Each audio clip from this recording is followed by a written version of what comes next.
So those online, welcome. Thank you. It's great to have you in the meeting. Sorry we were muted there for a moment. The three main objectives for today are: first, we want to hear from you about the session. Second, there really isn't an off season anymore, and so we're going to start the foundation, laying the foundation for our spring outreach and the work for the 2026 session. And we'll have Spencer Eccles, who is the co-chair of the Utah Rising effort, which is being spearheaded by the Salt Lake Chamber of Commerce, but includes all of the chambers around the state. Join us virtually from 1 to 1:10. So really up until 1 o'clock, we'll be looking back. And then after 1:10, we will start to pivot to look forward toward 2026. And then the third piece is there's a lot of membership engagement ahead, and this is the municipal election year. And so there are things we want to put on your radar and get feedback on as well. So those are the three main objectives. The last thing I'll note, Seth made a comment about BYU. I did pick BYU to the Sweet 16. So even though it pained me to do so, I was cheering for BYU in both games, as were my kids, or as they put it, BYU, because that's what they were saying through those games. But independent of that, I also just want to publicly thank the league officers. Mayor Kafusi's online, and we have Mayor Walker, Councilmember Bradshaw, Councilmember Hinton, and Seth Parents, who spent a significant amount of time during the legislative session, basically on a daily basis with league staff as we were tackling all sorts of big issues. So before we get into all the nitty gritty, I just want to say thank you to them for their time, energy, and effort. So Mayor Walker, those are the objectives for the meeting. For the recording, could we just go back and approve the minutes really quickly? Is there a motion to approve the minutes? I move that we approve the January 22, 2025 board meeting minutes. Second? Second. All right, motion and a second. All in favor, say aye. Aye. Aye. All right, minutes are approved, and then we'll go back to the conflict of interest form. Those of you online, get that in. It's been hereby called for. Okay. Number 3 is our board and commission reports and appointments.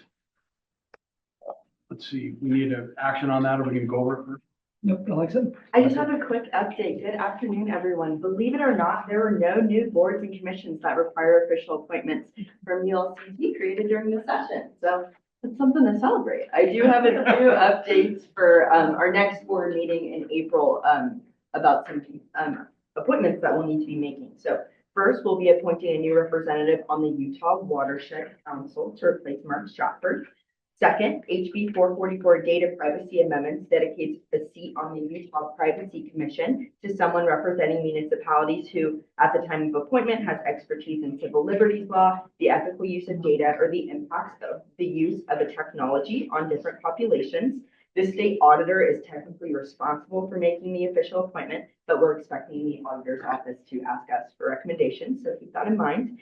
And then finally, we'll be switching out our representatives on the Commission on Housing Affordability in response to phase 1 of the state housing plan. We spoke to our current representatives, Councilmember Tom McDonald and Andrew Johnston, and they are okay with this change. Kent, do you have anything you'd like to add?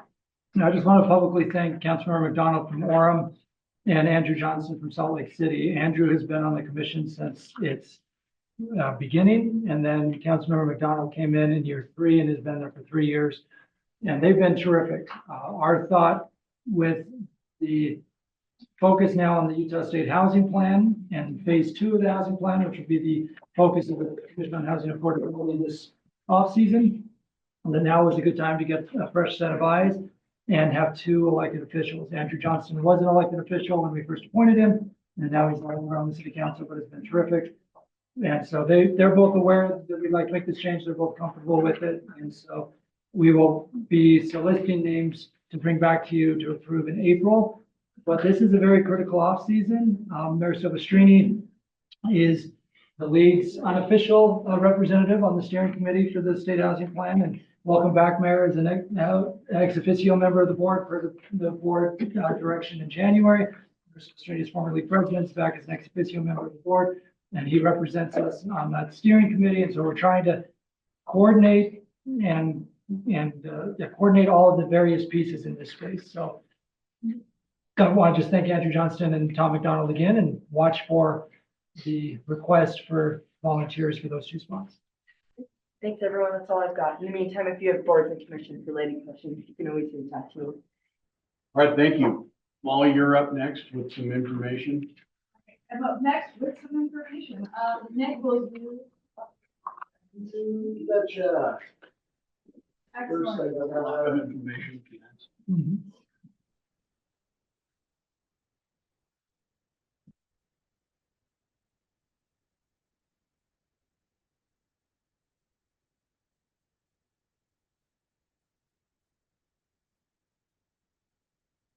Online, see the slide deck. Meeting. All right, so to start with, we're going to give a quick update on ARPA, the American Rescue Plan Act. So as many of you know, when the act came out, ULCT had a one-time assessment that communities could pay to get some assistance from the league. I think that program went very, very well. Liam, our RIP, with Kate, did a great job with that program. Continuing to do great work in other places. We got word from the National League of Cities about the last week's session, because things weren't exciting enough, that we had about 34 communities in the state that had never filed a report and were at risk of having all of their federal funding clawed back.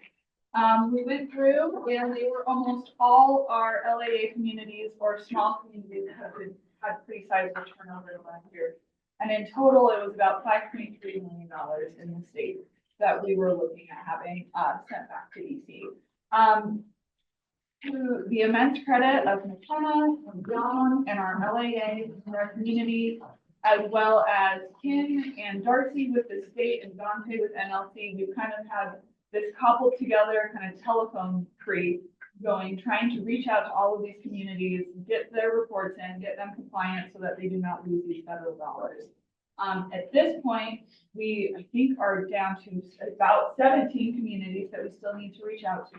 If they do not have their reports in by this Thursday, that is when this will be clawed back. I'm going to pass it, just to chat through kind of the outreach we've had with these communities and then for you guys. Yeah.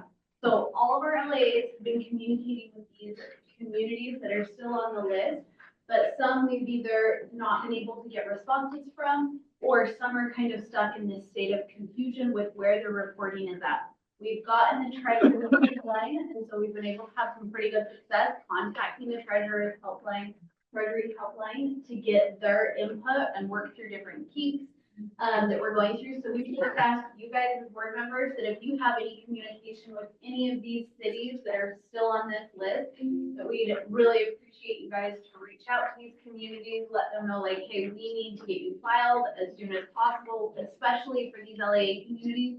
Losing 20 million, 30, 50 million, or thousand, sorry, it's going to, it's still gonna make a really big difference for these communities. So any outreach you guys can have a hand in would be really appreciated. Molly, did you say the deadline was Thursday? Thursday, yeah, this Thursday. This Thursday is like do or die. And so if that report is not in, federal clawbacks will start. Based on the most recent webinar they had, it's also federal clawbacks like with like daily interest accrued. Yeah. And so this is not like a fun kind of no thanks, I don't want help. This is really serious financial repercussions for these communities. So we're really trying our hardest to make sure that we are getting to them. That said, I think we obviously want 100% compliance. I also think it is very worth recognizing through the Liam's incredible efforts, the league's work, LAA's work. We have 255 plus communities and 17 have not done so. So I think that's also really remarkable that with kind of a completely novel federal program, we have the compliance rates we do have. But why not get to 100%? Well, and this is painful because, I mean, this is money they spent. Exactly. So it's not just money that, hey, you're not gonna get it. And it's pretty simple, right? With that to say, like, you just need to tell us you spent it and file that report, but there's just a lot of hurdles for these communities to get through and a lot of kind of bureaucratic hurdles that the feds have in there as well. So that is an update with ARPA. On to the next slide. So spring training. We're going to spend most of today talking about the legislative session, but we're also, as we mentioned, pivoting forward. And so we as engagement has started really training on everything that happened over those 45 days. Last week, we had our first spring training that was just kind of a LPC week 8, we were saying, of just kind of, we had been talking about all of these bills over session, what passed, what failed. It wasn't really a deep dive into anything that cities need to do to implement them, but just kind of a lay of the land.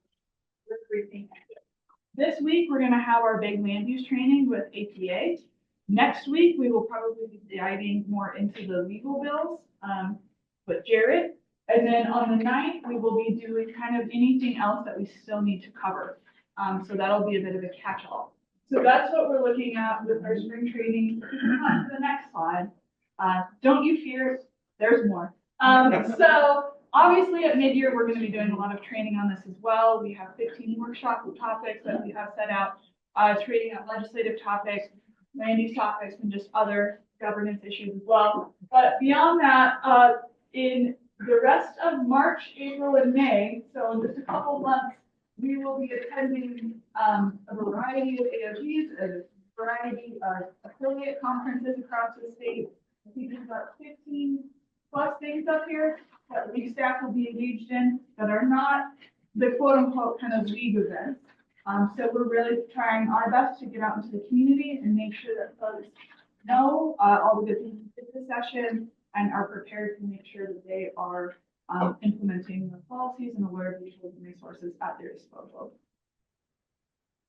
And Molly, the one thing I'll add is if there are any other sort of events in the areas that you represent, where you think it would be helpful to have lead staff come talk both about the session looking back and about the interim going forward, let us know. We're going to be on the road a lot over the next couple of months, but it's also incredibly helpful for us.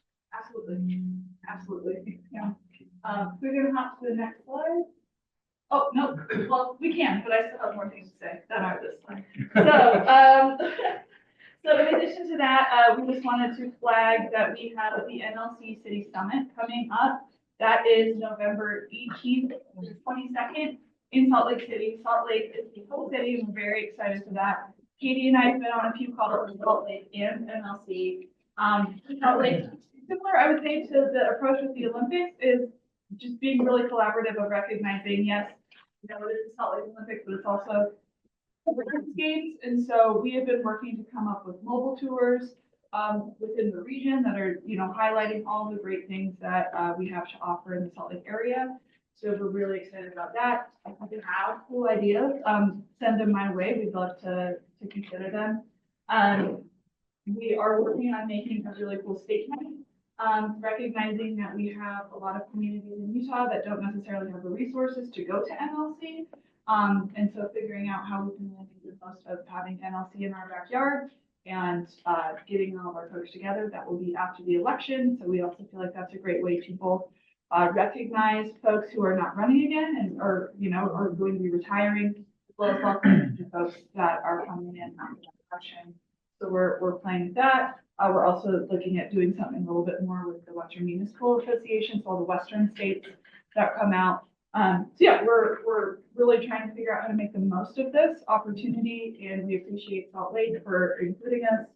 And if you have any thoughts, just let us know.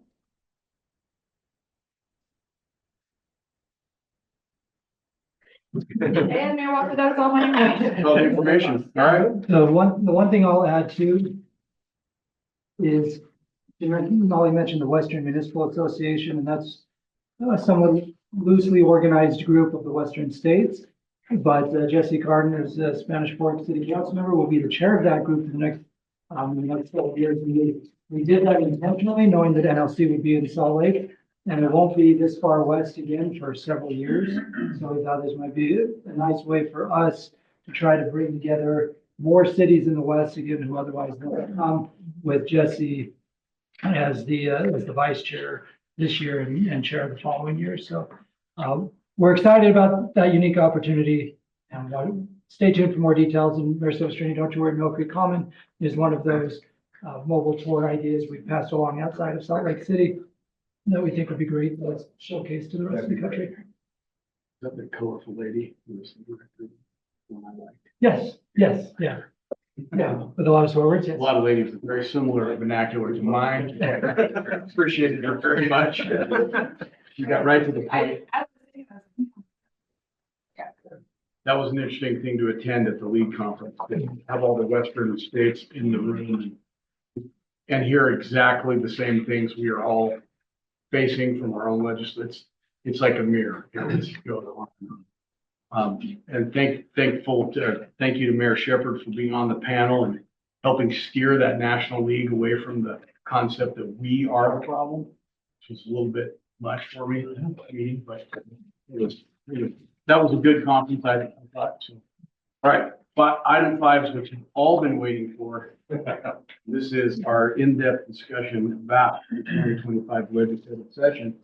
Who's starting? I'll start and then I'll turn it to Justin here. So, well, see, there are 6 discussion questions, which we acknowledge we're not going to get to all 6 of those. But we wanted to get your mind thinking and prepared for this meeting. I'm going to ask Justin to take a moment to just give the high-level data overview about the session, and then we're going to open it up. And we're not even using Slido. We want to have open. I feel uncomfortable I without know. Slido. It's like, it's Well, a eerie place. I tried, I was going to. I brought extra battery power to back up. Like, I mean, person's not here, so we all feel more comfortable not doing Slido. That's the main reason. The expert's not in the room. So with that, I want to publicly thank the legislative team who dedicated countless hours at the Capitol. We'll talk through the data here in a second, but thank you to all of them for their tremendous work. As you know, everyone chuckles, but we really do kiss our families goodbye during the legislative session, and it's a collective effort, it's a team effort. The strength of the league is the membership, and the legislative team functioned at an incredibly high level this year, despite a lot of difficulty. The term I've used whenever people ask me how the session was, my response has been hard fought. And with that, Justin, I'll turn it to you to. When you said the term kiss, I thought something else. So to start off, want to go through some numbers. Carson's not here in the room. Carson put most of this together, so he is also getting a little time away from us, which is good. But yeah, no Slido, no Carson, no Slido. That's kind of the rule. But want to run through some of the numbers, and if it felt like there was a lot going on this session, it's because there was a lot going on this session. So 959 bills introduced this year. That's 134 more bills than the prior 9-year average.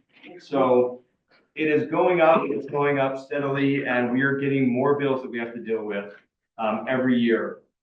This one actually is almost more interesting to me. 1,110 substitutes and amendments adopted. So they amended or substituted an entire bill 1,110 times. That's 6 fewer than last year. So last year they had more subs and amends, 118 above the prior year average. And on top of that, there were hundreds of substitutes and amendments that were drafted but never adopted. So just a lot of things that are out there. We tracked 279 bills. That is 61 more bills than the prior 3-year average. Not too much higher in the last couple of years. Yeah, Mayor Walker. Do you think when we move away from being a small government state that this might go down? No. And then 582 bills passed. That's 9 fewer than last year, but it is the second highest number of bills passed ever. So next slide, Nick. All right, so here's the number of bills introduced. You can see the trend working its way upwards. But if you look at these last 3 years, 2023, 2024, 2025, we were hovering in the low mid 800s. That was the norm for a very long time there, and then it has shot up. So we're up in the 900s and then well into the mid 900s this year. So the number of bills that are out there is just more. There's more. Next slide. Number of bills passed. You can see this one as well. Went a little bit down 2020 in the next couple of years, but it has shot up here the last few years after that. So this is the new norm. On the last few years, we're in the upper 500s, knocking on the door of 600 bills being passed. So 962 total bills drafted, 568 in the House, 342 in the Senate. That Senate number is fascinating because that is an extremely high Senate number.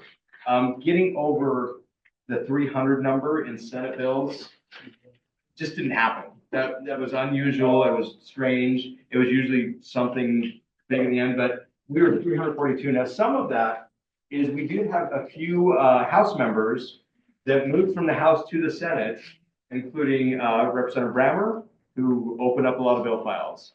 Representative Stratton, now Senator Stratton, a lot of bill files. Representative Musselman, now Senator Musselman. So there are several former reps that are now senators who tend to have a lot of bill files, and they've moved that over. So that's where you're seeing a lot of these Senate bills coming from, but a lot of stuff coming out of the Senate. So next slide. We tracked 279 bills tracked. If you remember, we updated our bylaws that second day in the session to have the position of monitor, and which is a big change, 161 bills that we monitor. This is a good change for us. Those are bills that impacted cities in some way, but weren't necessarily bills that we were engaging on. A few other interesting things here, 34 support, 26 opposed. That opposed number is a little higher than previous years, but strategically, we negotiated on several bills that we still remained in an opposed position on. Politically, that is a tricky thing to do, to say, yes, we're going to negotiate and try to make a bill better, but we're not moving off of oppose. We did that on gravel. We did that on a few other bills where we stayed opposed, but we still negotiated on them. And so you are going to see kind of in the lost column, it may look like there's a few more, but we just didn't go to neutral on some bills where we would have in the past. No position was our fluoride bill, and then one position pending was 337, the Beehive Agency, Development Agency bill that just went away, so we never changed our position on it. And then the next slide, Nick. So one of the questions that we get from members all the time is, why do we engage on bills that we don't like? You know, why don't we just fight these things? Why don't we shoot them down? And this is going to answer some of that. Most bills that fail procedurally. So let's talk about these next two numbers and get back to that.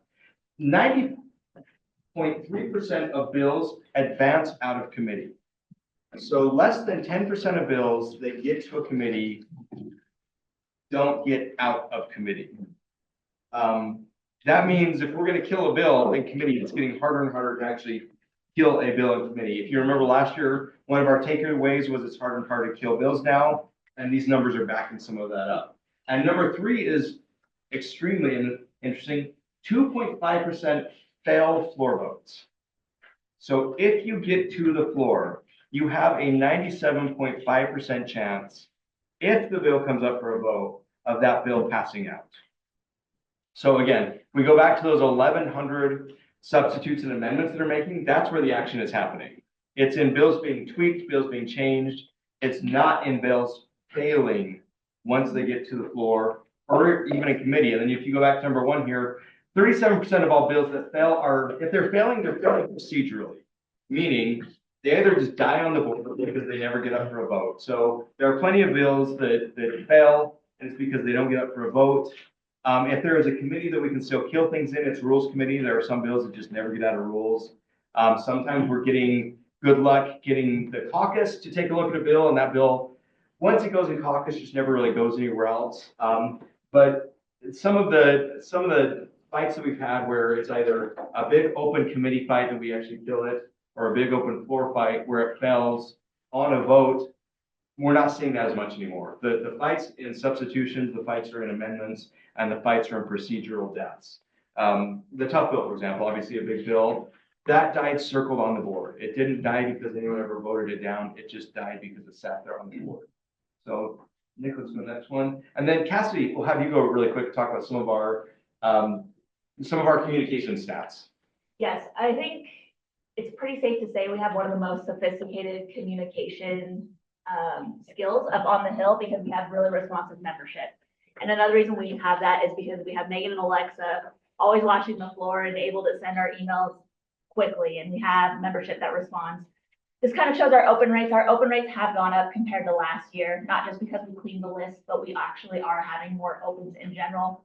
Whenever we send out an action alert, we send it to our Friday facts list and our daily update list. So as you can see, our Friday facts have a little bit more subscribers, where our daily update tends to have a little bit less, because not everyone wants to receive a daily update from Justin. But So, which is sad, but I respect it. They have Jonathan lines as well. Something that I think we can really be excited about as well is we had over 670 people open every single email we sent during session. I feel really good about it, because there are a lot of emails that we send. So I think overall, we will want to continue having a really strong email presence and continue sending out our daily updates and having information, because we're seeing a lot of responses. yeah, and these actual open rates are big too. I mean, when people, so when we're talking about the sheer numbers, 50% may not sound like, oh, that's not amazing. But when you're talking about the fact that we have 3,400 subscribers, that's 1,700 people opening up an action alert, and then a lot of people responding to that. So the sheer number of people we have is significant. So this huge, I mean, Cassidy did a great job cleaning up our list, making sure our stuff did look better. Alexa and Megan get a ton of credit for keeping us up to date on everything going on the floor. Alexa actually wrote most of the nightly emails. I would just like put some commas in and hit send. So if you're not reading them, it's Alexa who built that, not me. But no, I mean, so the communications is a big deal. But yeah, Cam, go ahead. Cassidy and I were in DC the week after the session with several of you, and Cassidy was sharing some of this data with other state leagues, and they were blown away at the open rates. Is Cassidy, is it fair to say like the industry standard for open rate is about half? Oh, yeah, easy half. So when we were. Half of this, so like 25%. Yeah. Right? Yeah, as we talked to other leagues and we were asking about their open rate, they're probably sitting, like a good open rate is around 30%. So the fact that we're hitting 50 is really strong. And honestly, for next year, I hope to stay the same. Like, that's the goal for next year, because I'm not sure we can surpass this. So. And, we're solid. yeah, on top of that, I mean, the number of people we have at LPC is going up, the number of people we have in our morning briefings. I mean, we have more and more people involved, which is a good thing, because as we noted, we have more and more bills that we have to deal with. There's more work and we need more workers. So it's not a positive trend that we're seeing more bills, but a positive trend is we have a lot of people who are engaging and reaching out on things. So I think with that.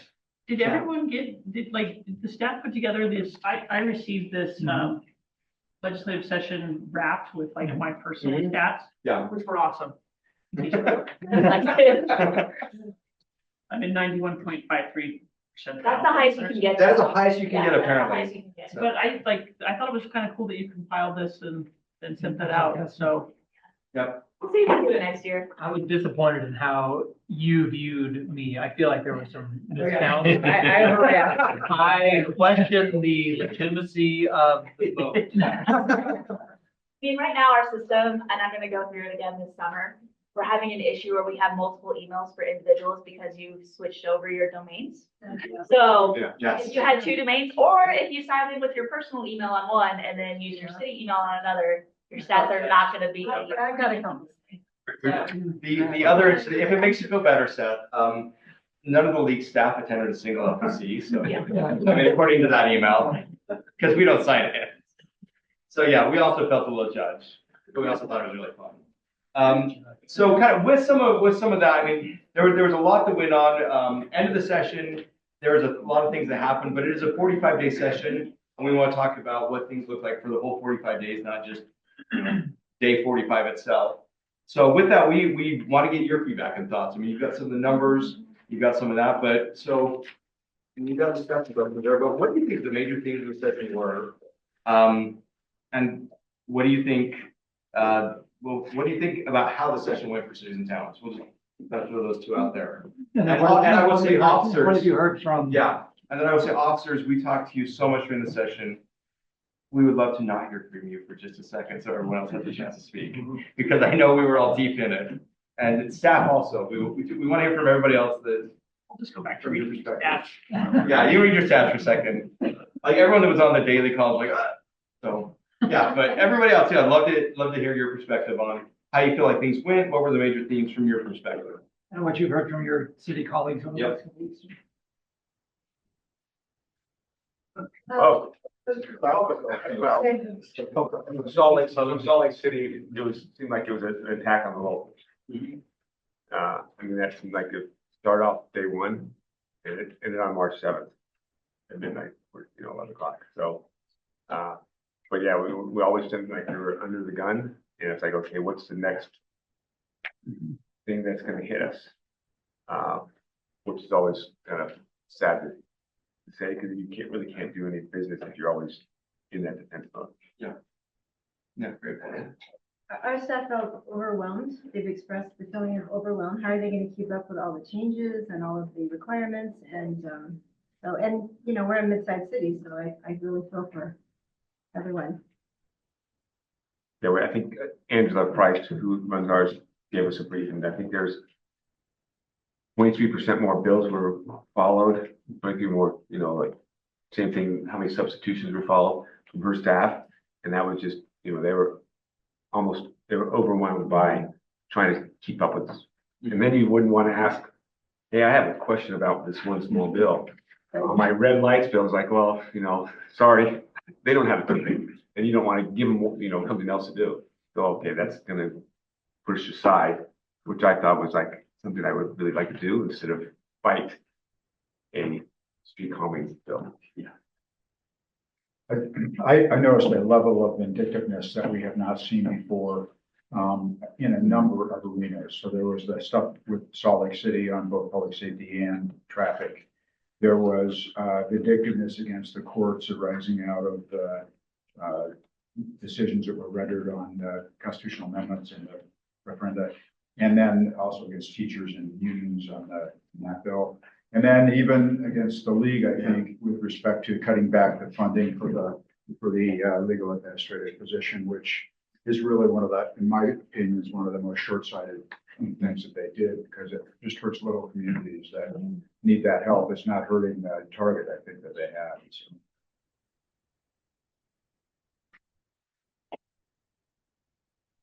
And officers, you can speak now if you have things. It also seemed like there wasn't and maybe again, because we weren't in the thick of it, as the rest of you were, but it seemed like there wasn't a lot of spirit to work with someone before the bill came out. Maybe I'm wrong there, but it seemed like, hey, we're gonna get this bill out, and then it comes out, and it's like, holy cow, could you talk to us beforehand? Maybe had a conversation a little bit on this one beforehand, and then back to the vindictiveness. Okay, you don't like it, then we're gonna throw this other curveball at you, just like the LA issue with the league.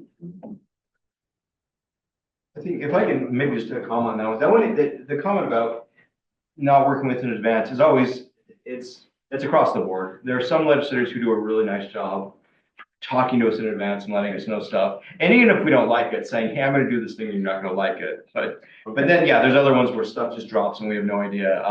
And it really is just across the board. And I think the sheer number of bills, that's some of the things where, you'd see a suburban amendment come out and we'd have to chase down where it was coming from. But yeah, the quantity of bills out there sometimes cuts back on that heads up, right? To continue on the theme of just how many bills, some of the vindictiveness, you know, the governor last year at the end of the session said to the legislature, you know, a lot of these bills could have been a phone call, bills that were aimed at state agencies.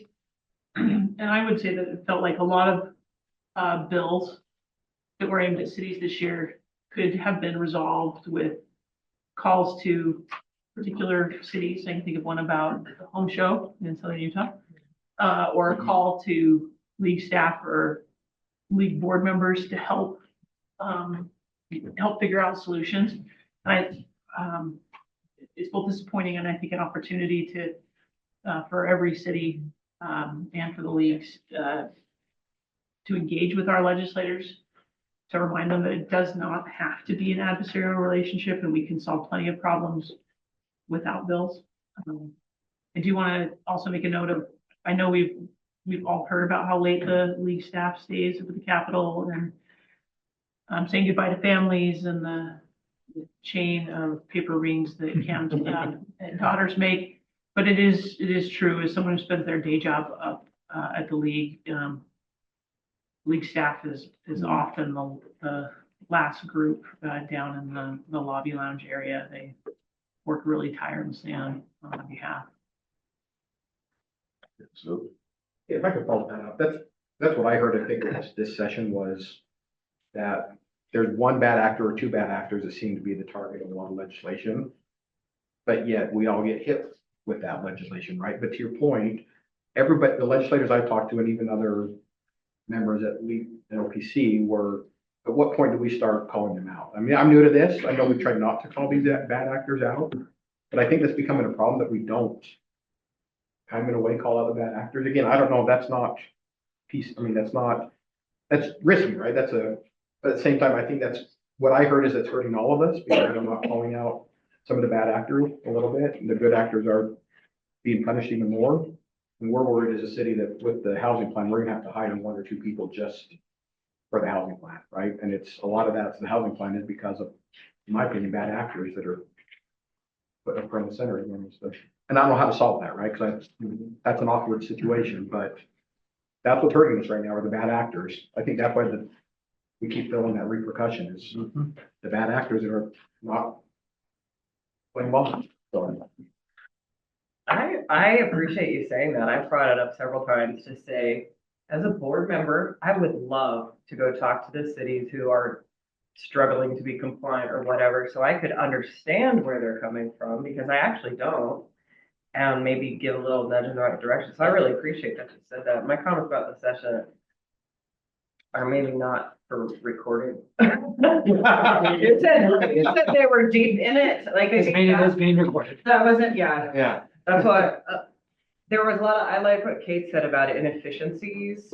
There was a lot of things that I really felt like we had to waste so much time on stuff. And some of it had to do with the internal, the chambers not speaking to each other or not knowing what bills were being filed. And it was like, could y'all just communicate a little bit and find out? And that's every session. I get that, but we were assured last session that a new system was in place, that they could search for words and see that things weren't being replicated. And so I think there's some efficiencies I don't have any control over that would make our lives and the staff's lives easier. But I think a lot of good things did happen. Even if it's the same thing as I said last year, which was, could have been worse. Again, there were many things could have been worse, but there were quite a few things that I think the league was very successful at either squelching or getting to a place that was good. So I don't want to lose some of those. But unfortunately, those positive outcomes are dominated by some of the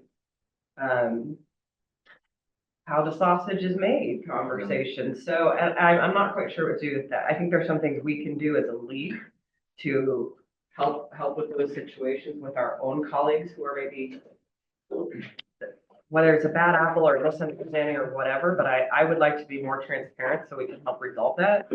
But then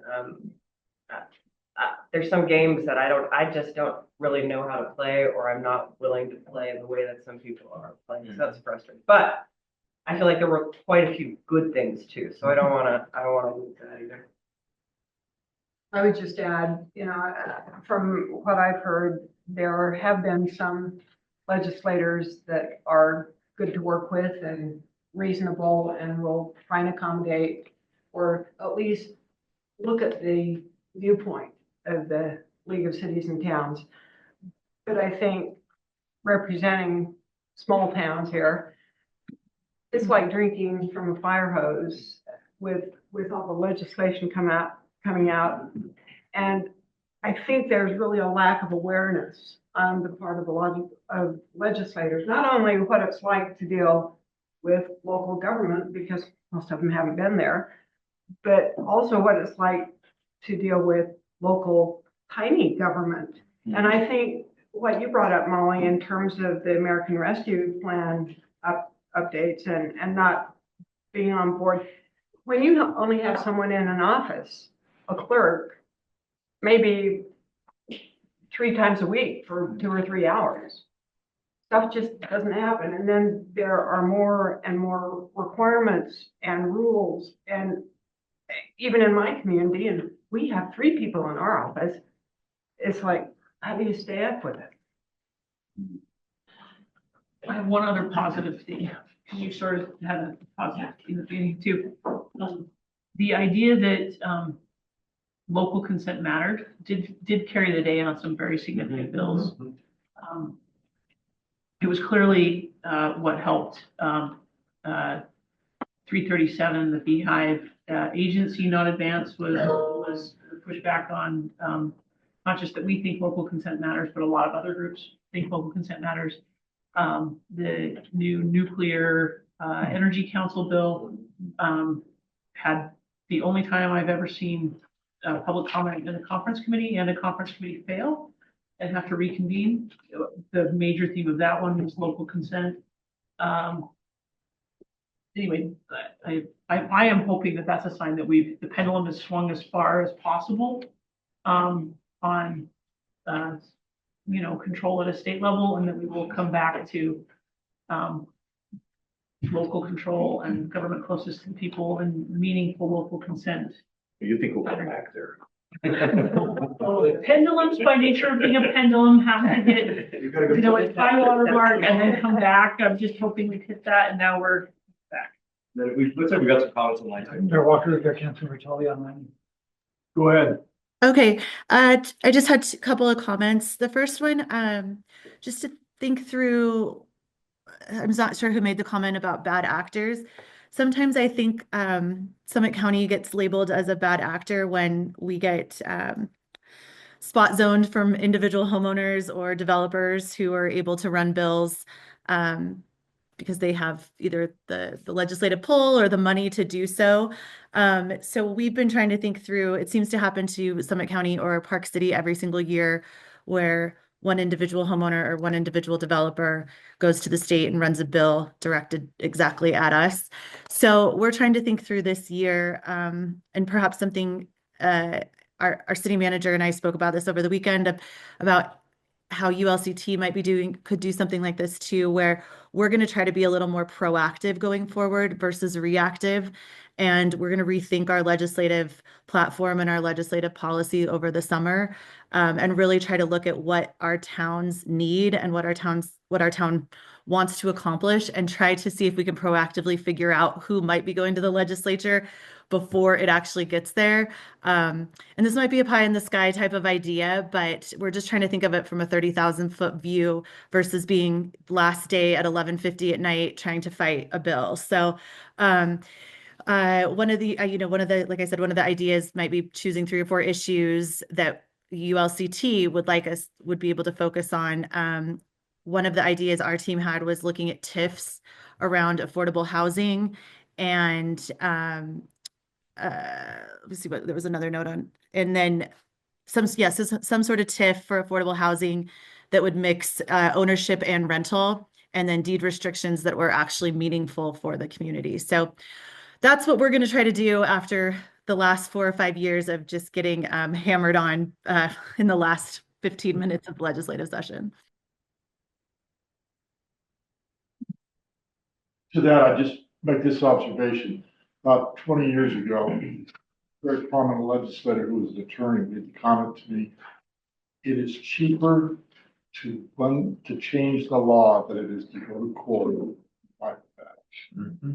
And the money is better spent because I can largely dictate the outcome. That's not lost. So your comment, if you're in communities that have high exposure on litigation on issues, expect that this is a component of that strategy. I mean, I wish it wasn't, but it is. Right. Thank you for that. That makes sense. Just a couple of follow-ups.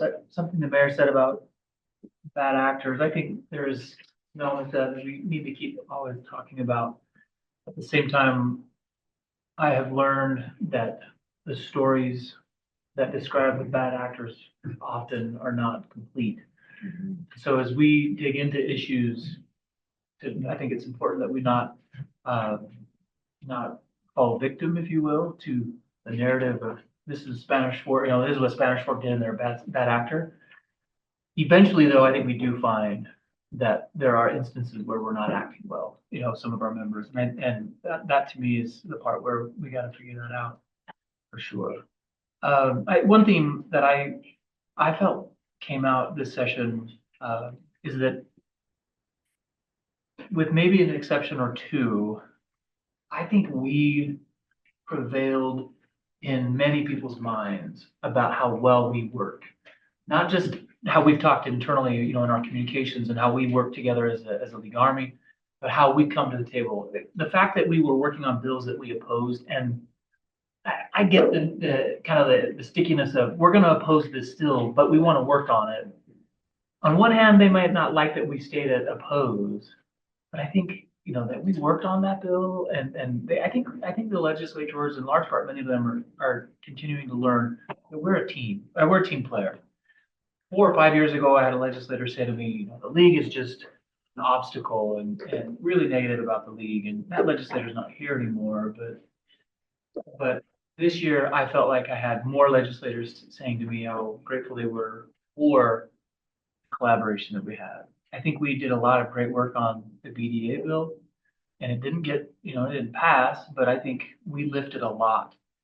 And if there was goodwill to be had, with certain legislators on that bill, if there's goodwill to be had with the governor's office, I think we garnered that. And I've heard from a few city managers throughout the state that they'd like us to fight more. They'd like us to push back and fight more. And I talked to them about some of the repercussions of that and how we've worked instead of fighting. And from my perspective, I think that's a better approach. And I think some of the results of this session kind of prove that. So it's hard to convince people that, that negotiating is still fighting, right?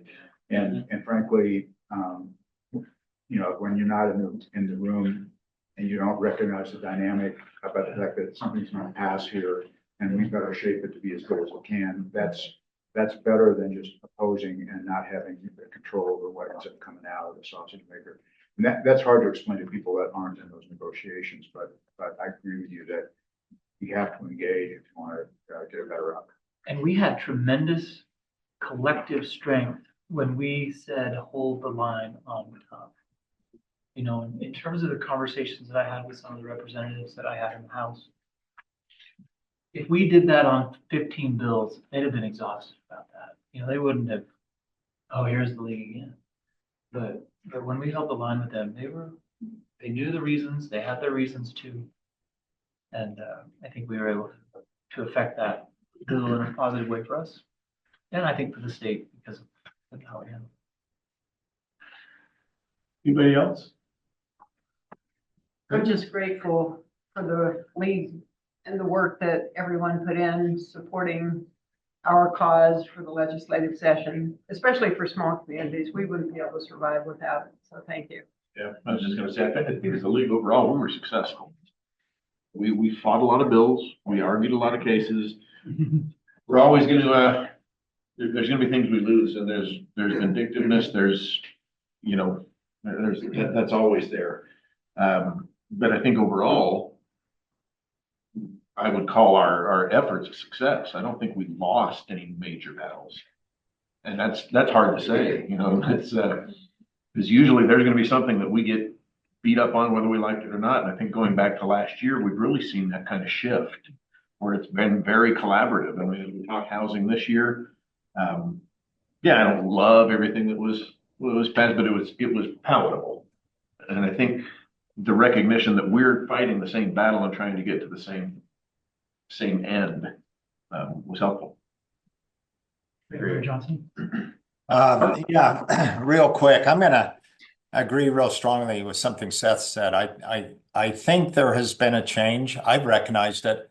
One of my representatives, I think it was the first or second year I was mayor, called me for my opinion on a bill. It's one of the few times that happened. He actually told me, he says, I don't give a hoot. And he didn't use the word hoot. What the league says, I want to know your opinion. And I stood up for the league, and I've worked ever since then really hard to help all my legislators know exactly why we have to push back on some of these bills. If you talk to any of them now, they understand the issues with infrastructure and transportation and the problems we're having there. So I think they're starting to get it. I know, sometimes I've had to push back pretty hard. I had one legislator, who wanted to put a campaign sign this last campaign season on the corner of my office, which happens to be in a very prominent location. And I told him, I said, I'd be glad to let you do that, but what I want you to do this year is come back and tell me what you've done for Lehigh and to protect us cities. He got the message, right? And so every one of my legislators the last couple of years have come to me on any of these housing bills, and they've told me ahead of time what they are and what my thoughts are. So I think it's pretty important that we stand up for the league and we let our legislators know why we're standing up for the league. Anybody else? Mayor, Councilmember Tully brought up one thing that it's one of the questions we had on here, but maybe previewing April a little bit. We've talked the last couple of years.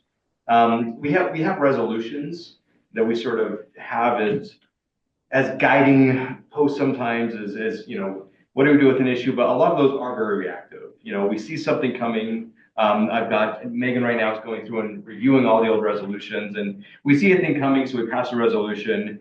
And that's great for the thing that, you know, we see coming, but we don't necessarily have an underlying policy platform. So one of the things that we would like to explore this year is kind of getting away from the resolution process, which again is pretty reactive and pretty one-off year to year, and having more of a global policy platform. We don't know what that looks like. To Roger said this last week. It's all going to depend on how well we write it. Whether or not it's effective or not, but you know, we could look at, I mean, housing, we could have pages and pages, but looking at different subject matters and saying, you know, for transportation, here's our policy principles. And then we have some, you know, guides that can help us. And then instead of new resolutions every year, the idea would be we come back and just update the policy platform. So if everything's still good, great. We know where our policy platform is at. If not, we can tweak some things, we can change some things. There is a place to react to the changes in what's out there. But that's one of the things we're looking at talking about in April, and just kind of want to ask as a threshold question, is that a worthwhile discussion to have? Is that a direction that's worth going down?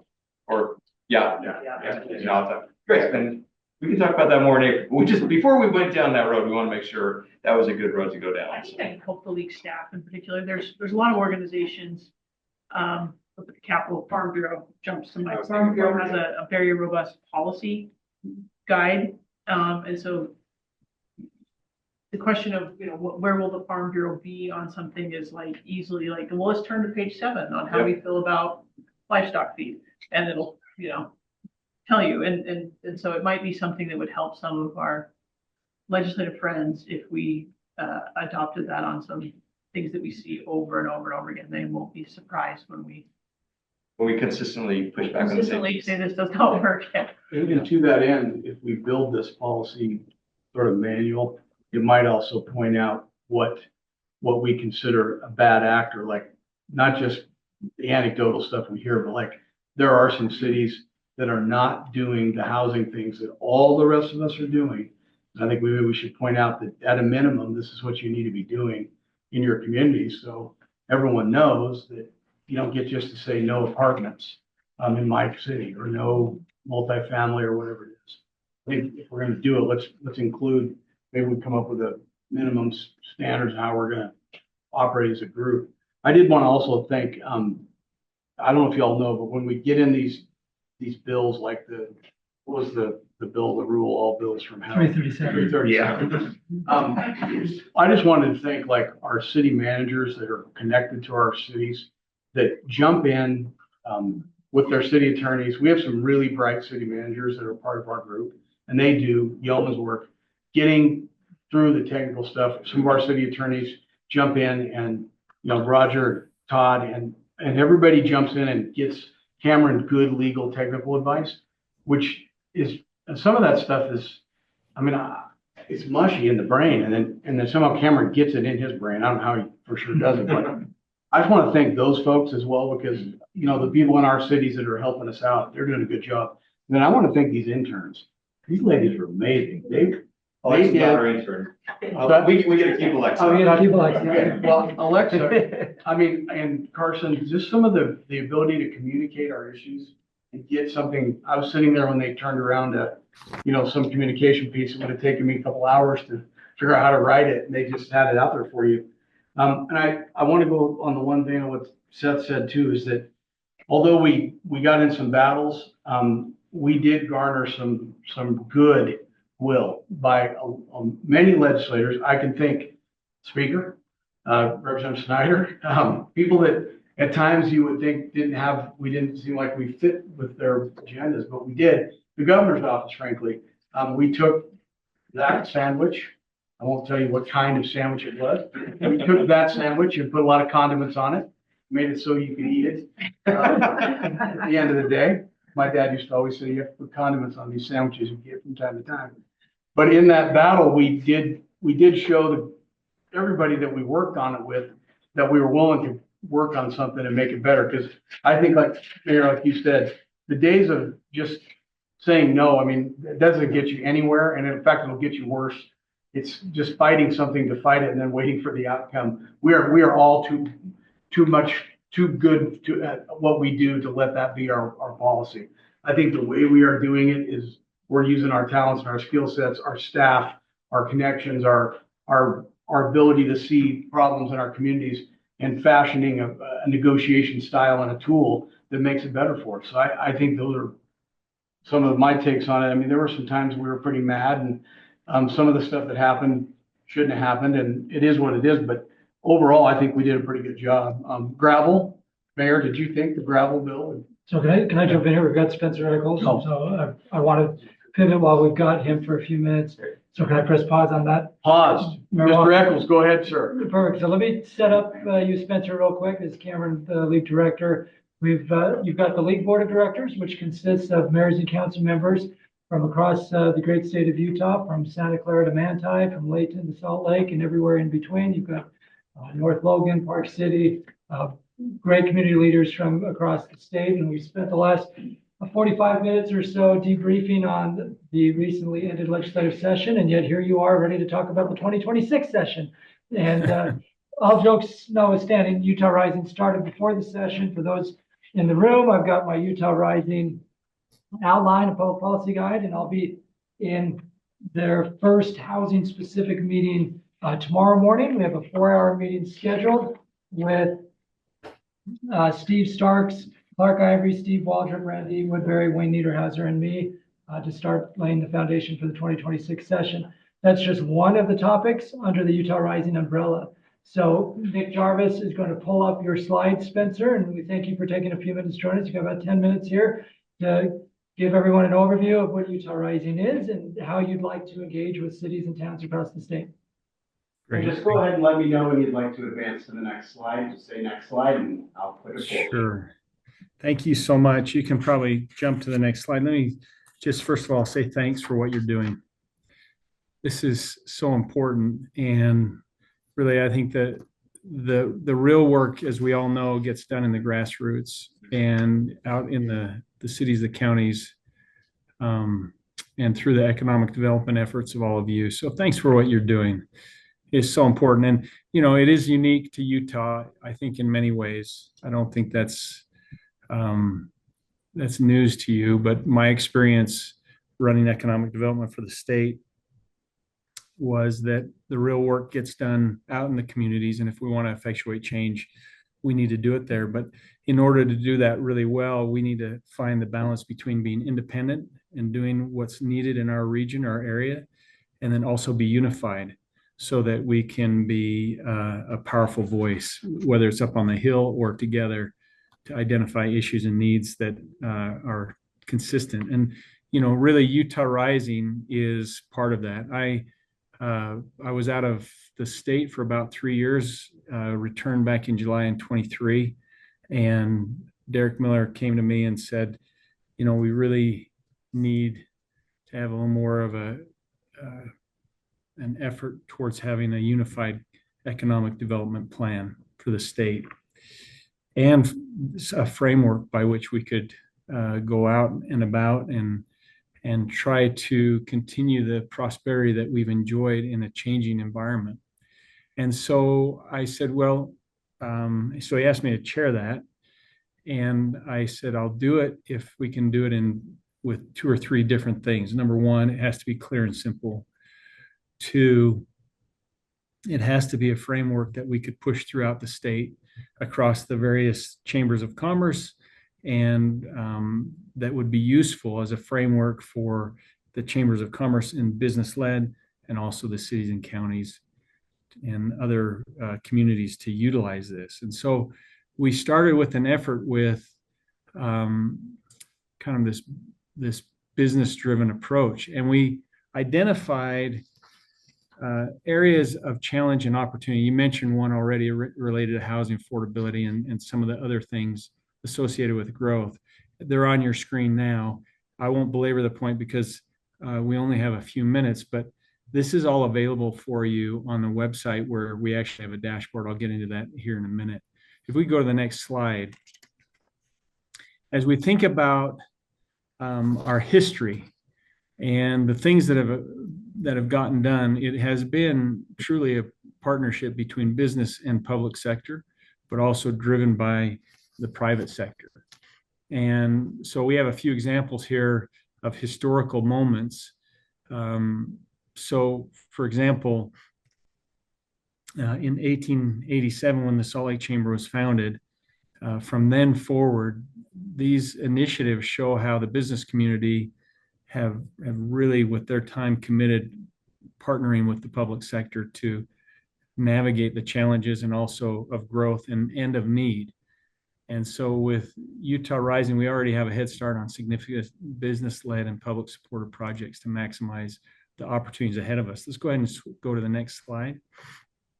So what is Utah Rising? This is a statewide business-led effort to ensure a prosperous future for everyone. And when you think about what creates focus and what creates urgency, it really comes down to two things. One is having a goal or goals and putting a timeline on it. So we picked 2034 for the obvious reasons. You have a natural point in time with the Olympics that are coming down. And then we have set a number of goals around it, but we started with the vision. Let's go ahead and go to the next slide. So harking back to my days at GoEd, now GoEO, we set out a pretty audacious vision with the governor that we would be the best performing economy and be recognized as a premier global business destination. In like mind, now that we've transitioned as a state from kind of this small to a mid-sized state and from into a kind of an elite economy, we have found that we really needed to continue with this spirit of having this vision to become and remain a top performing economy in the nation. And that envisions that we're going to be doing that within the confines of a growing economy, a growing state, through the populace and through the business that will continue to be attracted here. And our missions to lead the private sector efforts and collaborate with the public sector partners to secure our statewide prosperity. Now, this has been done before, going all the way back to when Envision Utah was created. And I say Envision Utah, the organization. Governor Levitt and business leaders came together and they put out some hard markers, some goals that they wanted to accomplish, and they did that. So we're doing that likewise here. And now, how have we begun harnessing the collective power of the public and private sectors? Well, we started with what we call our technical committee, and we'll talk a little bit more about that. But under that or on that foundation of pulling in private and public sector groups or leaders, whether it's UDOT or UTA or the Wasatch Front Regional Council or some of the utilities, we pulled all this group together to be our technical support. And then we had a steering committee consisting of CEOs and business leaders across the state, as well as some chamber representatives, some public sector representatives like the head of GoEO and others. And as we started, let's go to the next slide. We said we need to have some basic principles which we're going to build upon. What are the things that are important to us? Because we can grow for growth's sake, or we can set targets and do economic planning efforts. But if we don't have principles that guide that, then we're not going to end up where we want to end up. And so clearly it's before you, but I'll just go through them. Common ground and collaboration. for a shared vision and sustainable growth. So thinking about statewide prosperity, and what does that mean? We need to have a bold vision that's actionable. So pragmatic action is a statement there. Quality of life and upward mobility. There are things that are important to us. There are things in the rural areas of our state, as you know, and people want to have that lifestyle. They want to retain that. How do they go through growth as they go forward and retain some of those values? Those are things that he's thinking about as we're thinking economic development, as well as in the urban areas. You know, how do we ensure that we have the quality of life there with the changes that come with growth? And then culture of service and community building. So that's what has given Utah a distinct and competitive advantage. That's why people want to live here, and we don't want to lose that. And then the private sector innovation and the public sector support. So we want to ensure that we have, as Governor Herbert used to say, back when I was running economic development, was let's keep government off your backs and out of your wallets. But yet there are some things that the public sector needs to do. So so much of our success is a bit attributed to the dedication of certain values and principles, and so we want to retain those. So these are the principles. Let's go to the next slide. So one of the things that we knew from the beginning, and what I said to Derek, was this needs to be driven by data, and it needs to be measured by data as best we can. It's not always very clear and easy to do, but we wanted to get as close to that as possible. So we developed 5 top line measures. And there you see those there. There's probably an eye chart for you, but you can see this more clearly on our website. Tracking these measures will enable us to say, have we been successful or how are we doing? And these metrics also allow us to keep perspective on not just now as we roll forward, but say 5, 6, 7 years down the road. So let's go to the next area. We identified 5 focus areas. And first is workforce. Historically, we've had the youngest workforce in the country, and we're well educated. When we were recruiting companies, they used to say, you know, the thing we like about Utah is the people show up on Monday morning for work.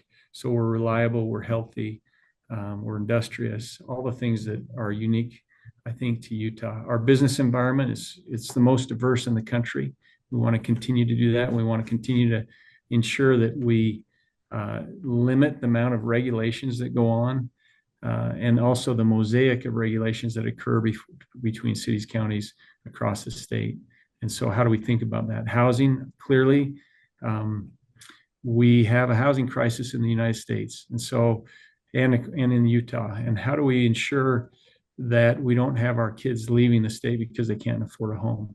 Back in the day, going back some 15, 20 years ago, and a little bit further, we were worried about our kids staying in the state because we didn't have enough good jobs. And so as we've developed and continued to grow and continue to be diversified and continue to lead the country as the best economy, now we have this housing issue. Same problem of potentially losing our kids to other states because the housing's less expensive, as we had when we didn't maybe have enough good jobs. So then livability, and this area is, how do you measure livability? And we're in the process of developing an index. We've looked at other states. No state really has a great livability index, so we're developing that and developing it in a way where we can identify not just the livability of Utah, but how do we compare against other states?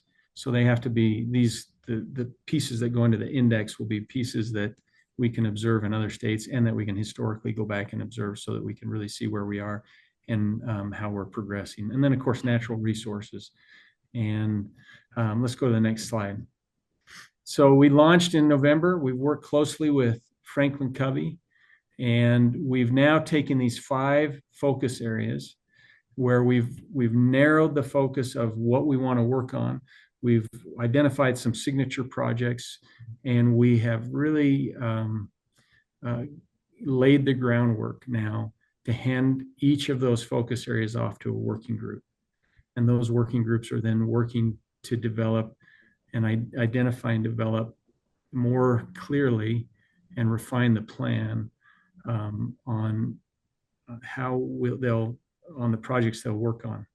And so this is where the meat really gets put on the bones. And Franklin Covey's been participating in helping us facilitate the conversations and develop real clear objectives that are actionable and that will enable us to then have key indicators, 3, maybe 4 clear metrics that we'll measure on the website that people can go and observe. Okay. And so I think we go to the next slide, and we're almost out of time. So let me go quickly through this. And this is probably, of everything I've said, the most important. How do you get involved, or how do you participate in this? And I think the first thing is this is not the chamber trying to take over anybody's economic development planning. It's more of an effort to unify the state around a framework that on a state level, we can have an economic development plan that's business-led and that can be pushed out, which we're doing through the various chambers of commerce, to create regional economic development plans. And it creates some unity and uniformity around the issues, but each area has their own issue or challenges. And so this hopefully creates a framework that you can use in your planning, and a toolkit that we'll push out to you that enables you to do your planning that are regional, and then also observe and participate in the things that are statewide or that go across regions, areas. So first, we encourage you to review our website. It's at utahrising.com. It'll include more of the information I've shared. Second, we ask that you share your economic plan with us and to have it posted on our interactive map so that people can come to our site, and as they get there, they can see what's going on for your area. And for those that are in the process of enhancing your plans or writing new ones, I mentioned we have this toolkit, so hopefully that can be, and advisors to assist on that. And last, we'd be happy to provide a full presentation of Utah. This is just a quick splash of our Utah Rising efforts, but we'd be happy to do that and go into greater detail and answer questions. So thanks for your dedication. Thanks for what you're doing. And we look forward to working together with you. And hopefully this will be a help to you and a tool to help you both protect the values that you have in your area, but also develop plans that can be a common language across our state, because we are in a changing environment and we are moving forward, and some of the changes we won't like. And as I said one time when I spoke to Rotary 10 years ago, and I just spoke to him here about 2 weeks ago, I went back and found an old presentation that I gave to him, and I had begun to title the talk back when I was running economic development, "Growth is Coming. We need to embrace it." And then I realized as I went through preparing that talk, growth is upon us. We are living it, and we need to embrace that. And when I say embrace that, how do we grow responsibly? How do we grow in a way that we protect our values and our principles? And hopefully this framework will give you a balance on that. Anyway, I've gone 2 minutes longer than I promised, but if you have questions, I'm happy to answer them. Otherwise, thank you for your time. Thank you. We appreciate the update. Thank you very much. Yeah, thank you, Spencer, and thank you for the invitation. And you mentioned the Utah Rising kicked off in November, and I want to thank the Salt Lake Chamber for the stakeholder meetings that occurred prior to November. I attended those, Justin Lee attended those, Mayor Don Ramsey on behalf of the league attended those.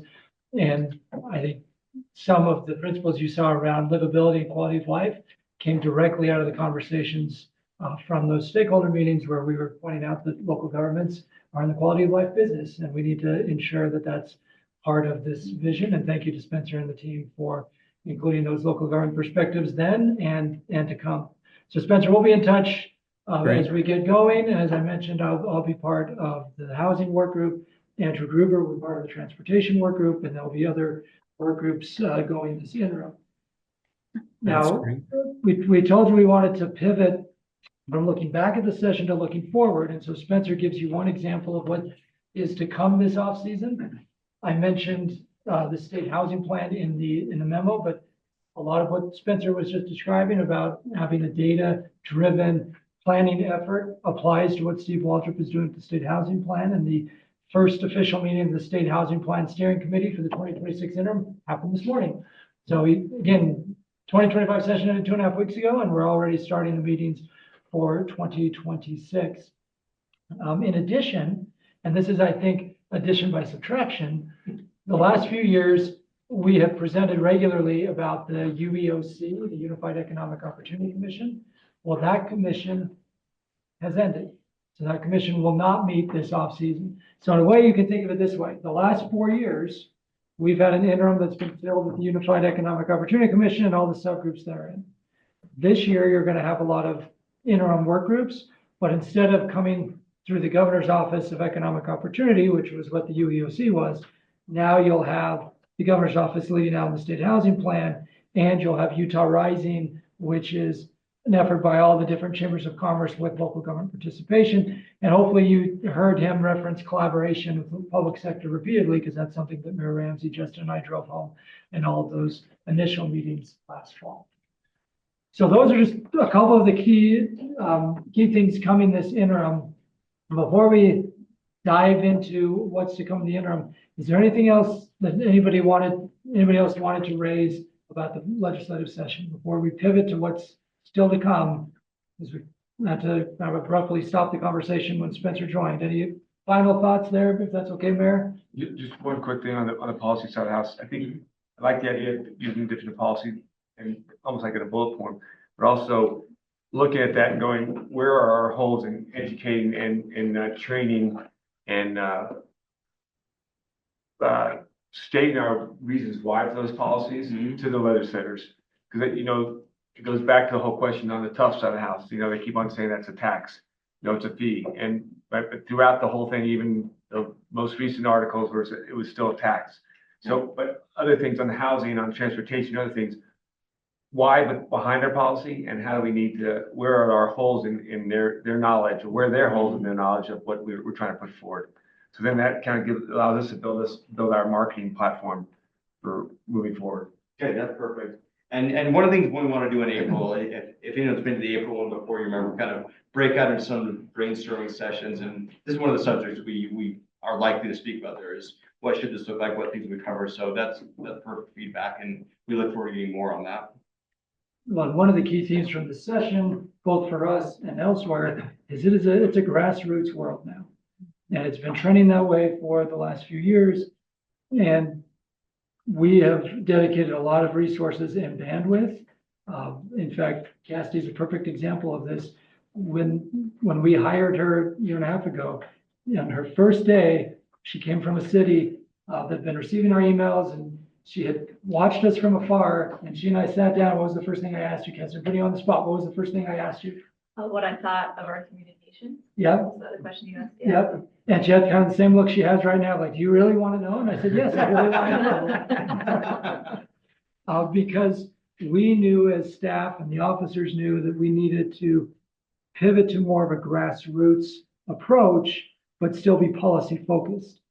And that's what we're trying to transition towards. And I think we've made a lot of strides toward it. And that's why we wanted your feedback today to help us prepare for the spring and for the interim. Any other thoughts before we pivot to interim?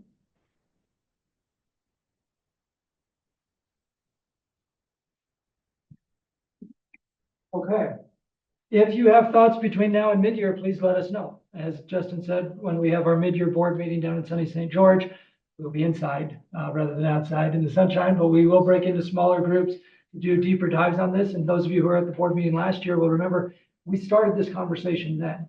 And so we've been trying to build on that ever since.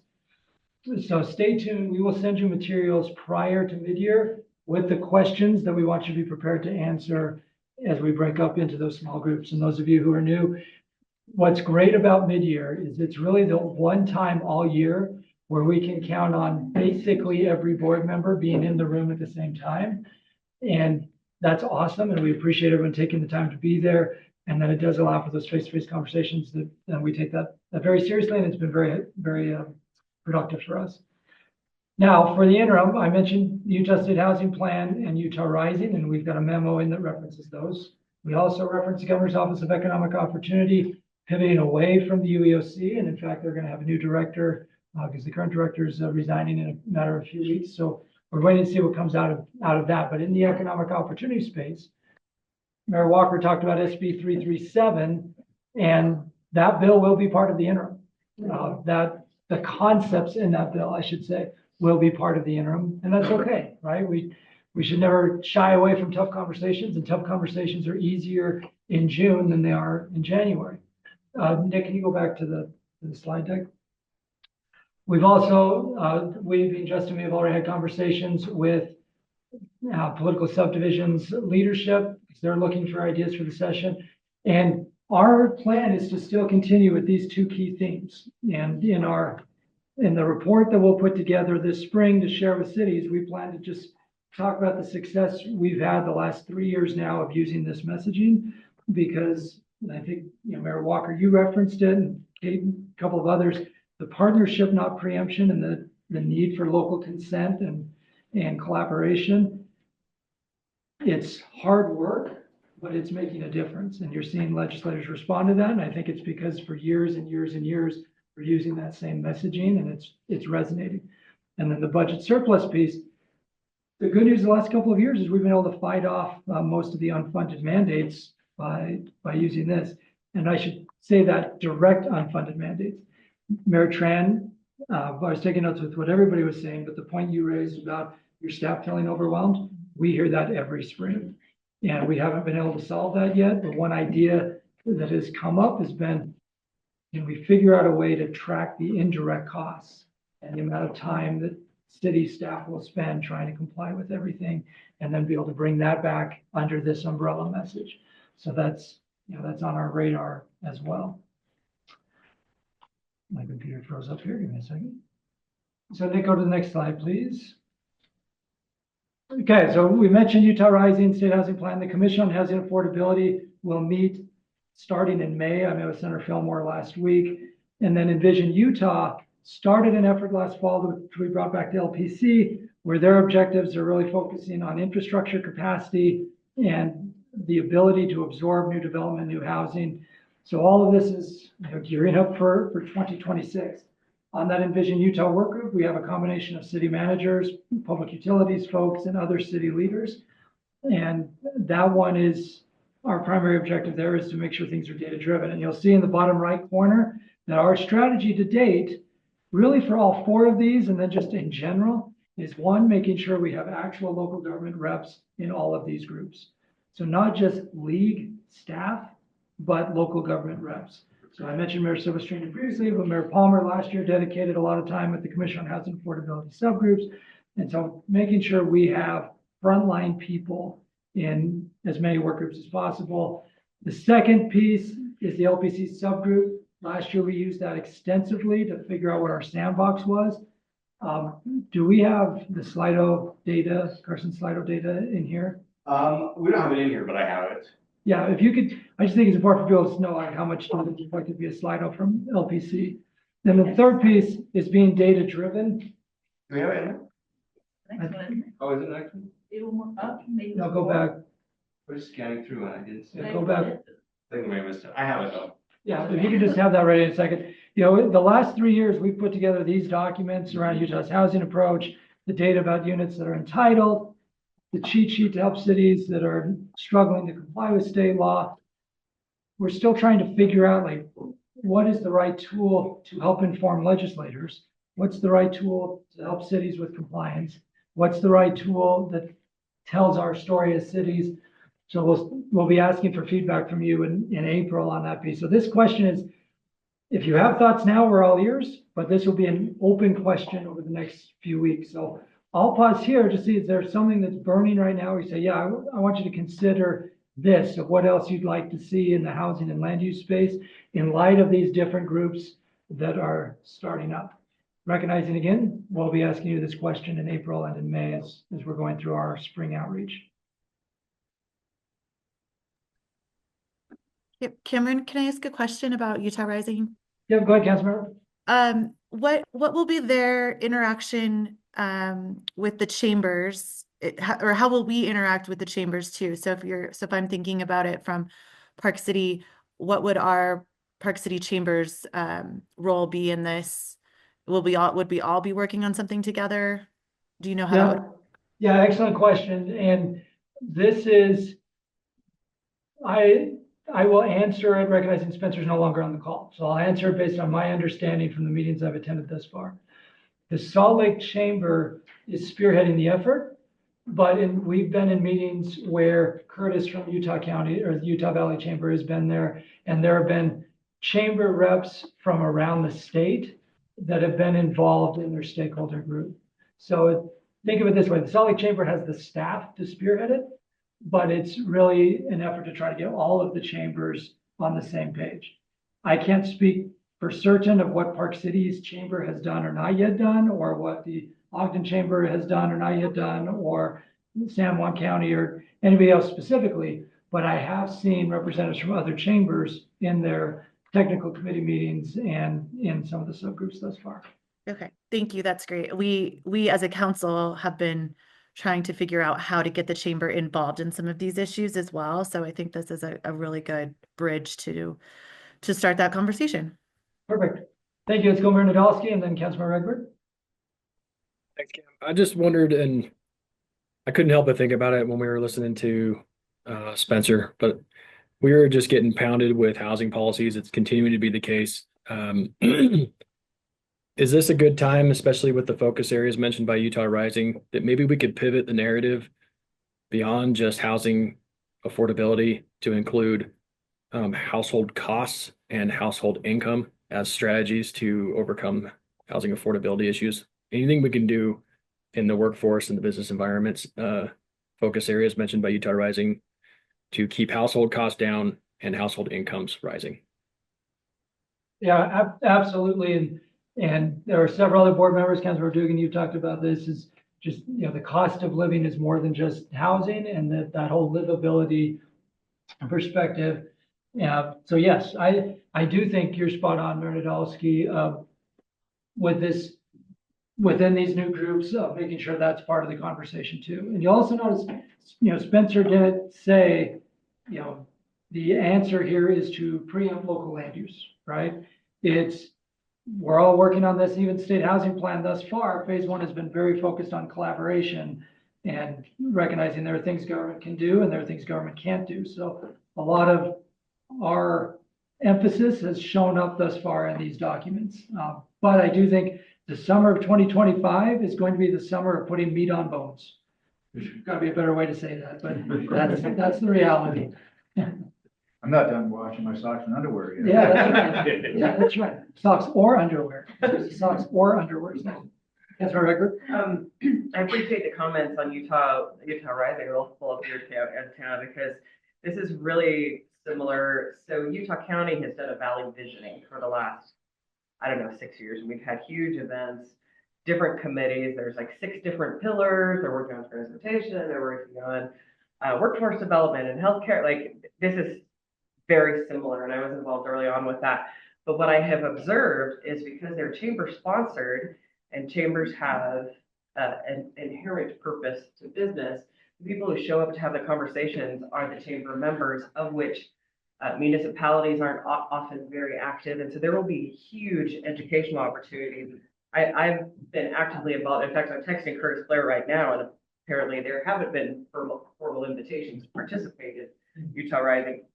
What I was saying is Valley Visioning getting tied into this, because this is a big thing. And so it sounds like this is still relatively a new thing, but I will say based on this Valley Visioning, which was all of Utah County coming together about 6 different things, the educational opportunities for those of us who showed up from cities, I'm sure Mayor Kaufusi has dealt with this too. Developers, for example, will show up to the table and have a lot to say as chamber members, and a lot perhaps are higher paying members. And that's great. I love chambers of commerce, very, very supportive. The context is very, very different. And so just like we were talking earlier about understanding the stories and the narratives and things, this is another case where if we don't show up, it's going to run away. So I've seen it happen, but it's a great educational opportunity for us to educate the business community on municipal issues. Infrastructure is very foreign to a lot of these scenarios. So when we're talking about, hey, let's have some 16-foot roads or 20-foot roads, and then we can talk about, well, let's show you Spanish Fork driving a snowplow. Oh, hey, that is a thing. So I appreciate that there's engagement. I'll be very supportive of that. I was going to add just two quick things on that too. One thing that our chamber has put into effect with our whole community is a sustainable tourism plan. We're obviously very unique where a lot of our locals are not always the biggest fans of tourism, but that is how our economy works here. So they've been working a lot on sustainable tourism. And then the last part is our council last week approved more budget funding for childcare. I'm not sure how many people know that we put $1 million into childcare last year, and we just approved to look at putting in 300,000 more in our budget this year. But that's also been a big part of the chamber conversation of how does the chamber play into childcare and helping us look at childcare issues as well. Thank you, council member, and I can hear the voice of your former city colleague, Councilmember Becca Gerber. I know she's been front and center on that issue. She has, yes. No. Any other thoughts on housing for now? Housing consumes a lot of our time and bandwidth. It will again this summer. But any other just immediate thoughts of you should consider this or consider that?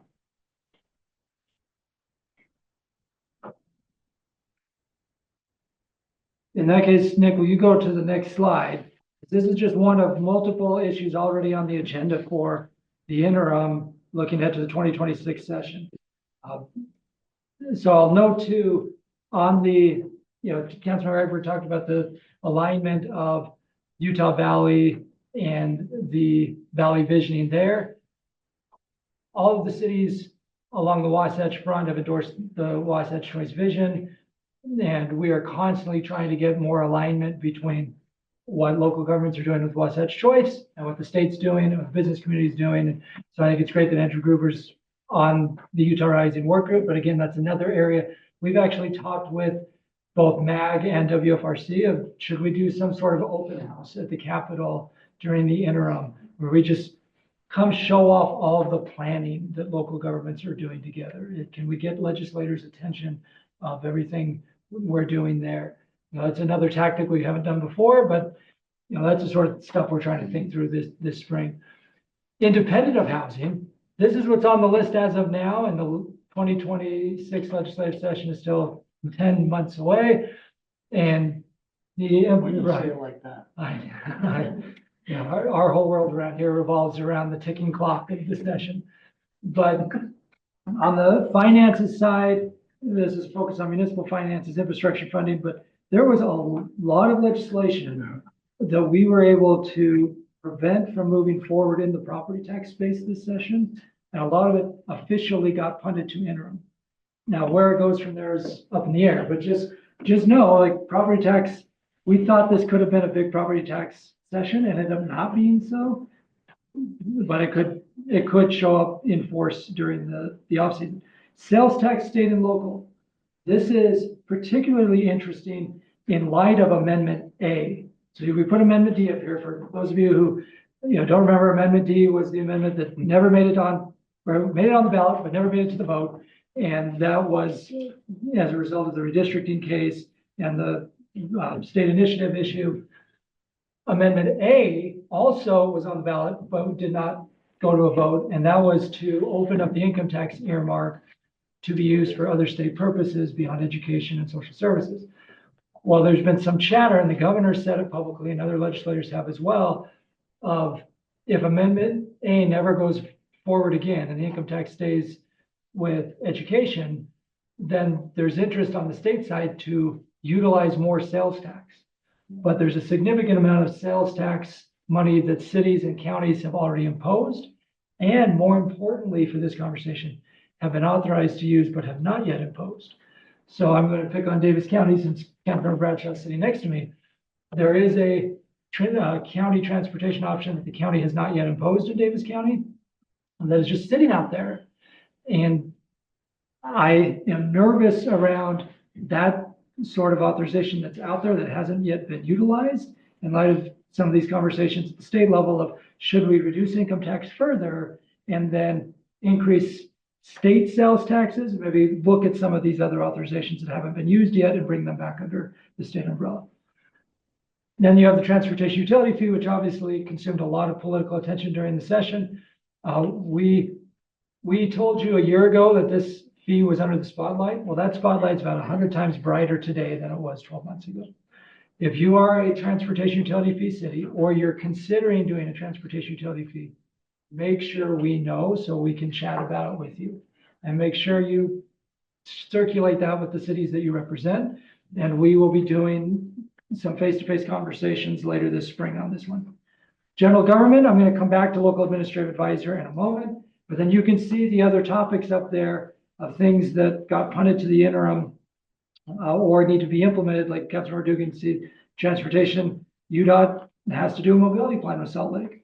And I think that mobility plan is actually a great opportunity to highlight best practices that then other local governments can utilize. But that's going to be a lot of work this interim by the city and by UDOT that will have impacts on cities. So again, we're 2 weeks in interim. This is the list already, let alone what else is still to come. So during spring outreach, we're going to be asking for feedback from cities, and there were a bunch of ideas that came forward last spring that turned into legislation this year, and we hope that'll be the case again. Justin, you want to add anything here before I pivot to local administrative? Yeah, just one quick thing. I mean, this has been the trend the last few years too. I mean, the more bills that are drafted, and then some of them just die procedurally. Again, I mean, 580 bills passed, 582 bills passed, 950 bills drafted. There's a lot of bills that are ready-made to just show back up.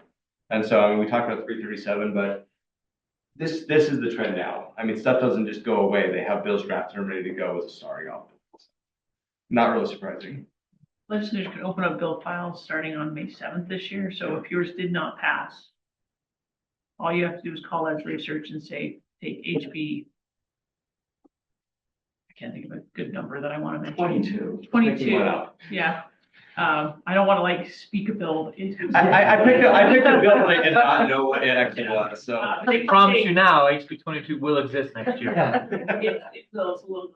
But you just say, I want just refile HB 2022 for 26.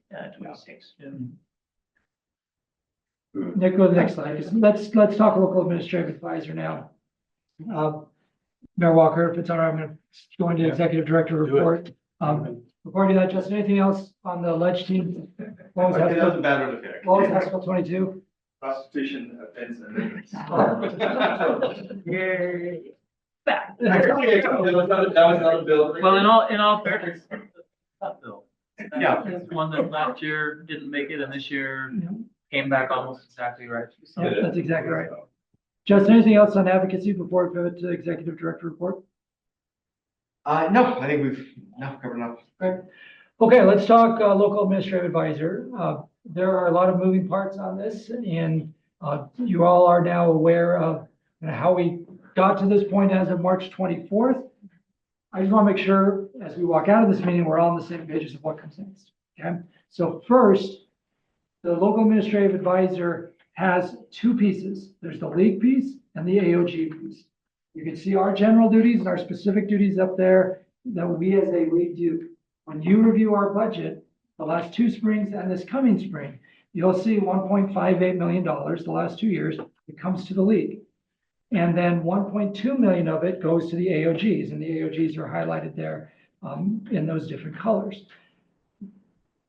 We as a league keep $380,000, and this is what we've done with it the last couple of years. The LAAs are the individuals that the AOGs, the associations of governments, have hired to contract with the specific cities and towns that do not have full-time staff.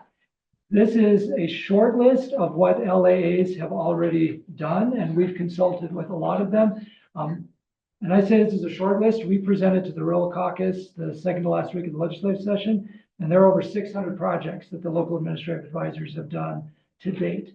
And again, from a league perspective, we have 2 staffers that we've hired to administer the program, and then we have contracts with other city managers who then in turn consult with the LAAs and help the LAAs in the field. Okay? Did the rural caucus know anything about this? Were they? Yeah, the bill sponsor was in the room from 2 years ago, and we had asked to come back and report to them to give them an update on what we were doing. John and McKenna from our staff, and then Nate, who's the AOG LAA from the Uinta Basin, gave an example of his project. And just that one project alone, I told you it's 1.58 million in the first 2 years thus far, so it's about 3.2-ish million from state money. That LAA on his own for Manila, right? For Manila City was able to secure a federal grant worth over $4 million to help them with infrastructure. So just that one LAA with one project has already brought back more money from the federal government than the state has spent on the program. But that person, the person with the sponsor, was not present the last day of the session due to the medical issues. So was not in caucus and was not there for. But he everything that happened. was aware of it. I had text with him. Okay, next slide, please. Was I? Now, for fiscal year, so this is status quo. So this is what's happened. 1.58 million total from the state.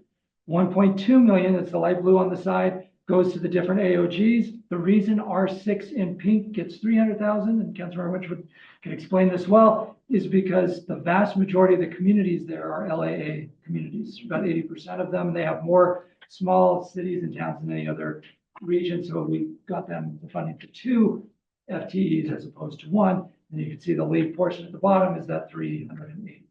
Next slide, please. Okay, so the budget for this program next year will be 1.08 million. And the intent is for the league to not get the 380 and then for the AOGs to all take cuts. We're working with the governor's office and we will be having conversations with others over the next few weeks what those potential next steps are.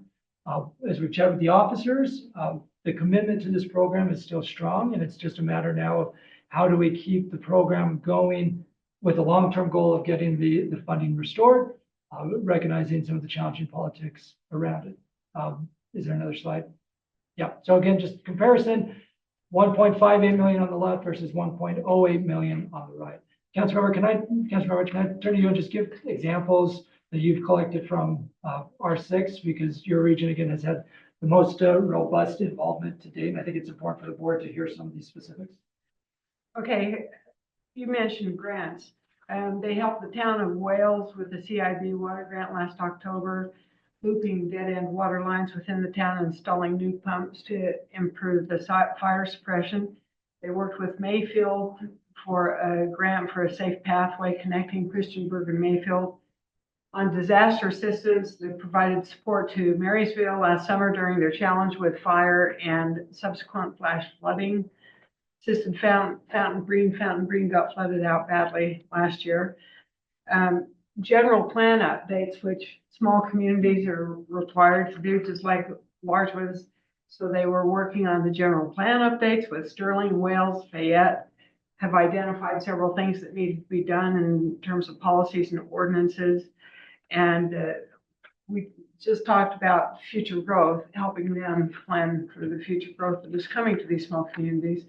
And then one of the other things they mentioned was in Wayne County, they successfully brought together the county commissioners and mayors for regular monthly meetings to discuss countywide issues, facilitated probably along with the league that really valuable trainings on land use, budgeting, and other things that they didn't have the expertise in those areas.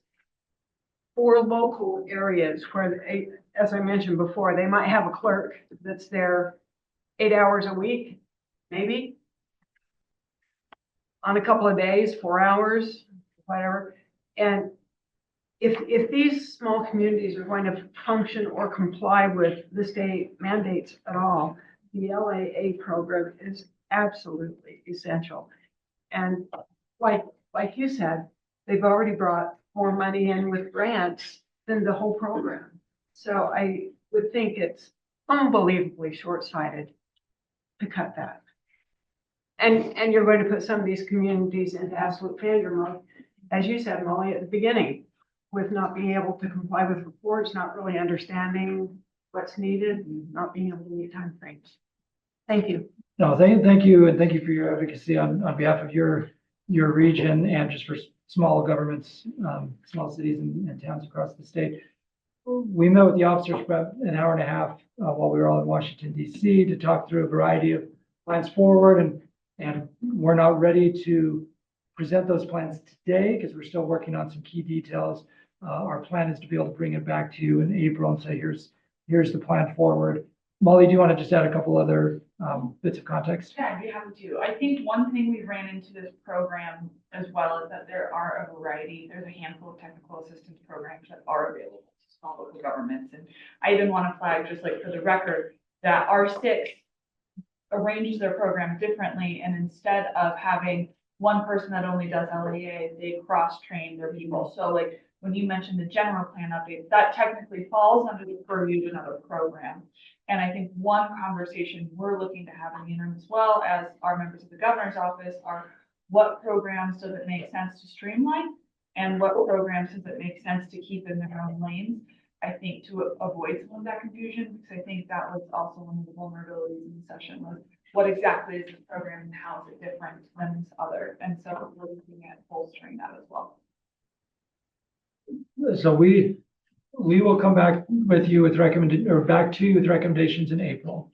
Until then, I think our ask right now is just to stay tuned, be patient with us. We're meeting today at 4 o'clock with all of the directors of the associations of government. We've talked to all of them one-on-one since the session ended. Well, this is the first time we were able to get all of them together on a call to talk through the various approaches that we've discussed with the league officers. We've met with the governor's office of planning and budget. There are a few others we need to talk to as well.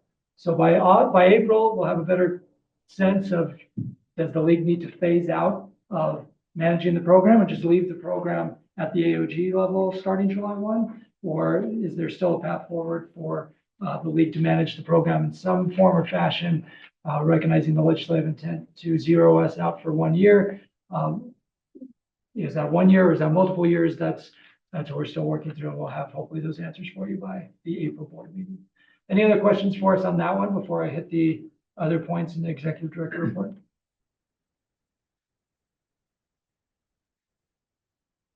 Okay. I mentioned that we met with the officers in Washington, and we were joined there by over 100 city leaders from across the state. I think it was a productive and worthwhile trip. I just wish the timing was better and not the day after the session flying out there. But nevertheless, we were able to meet with the entire delegation, and there's a document that is in your board packet that we delivered to the whole delegation about the impact of tax exempt municipal bonds. And it is a little ironic that we have just spent the last hour really talking about housing and growth and infrastructure in some form or fashion, while at the same time, some in Congress are considering eliminating the tax exempt status of municipal bonds, which would drive up all of your costs. So one of the key messages we tried to leave with the delegation was we all get that federal spending is out of control. And you just need to understand that if you remove this tax exemption to raise money for the federal government, you're just going to cost local governments more money because we still have to build the infrastructure.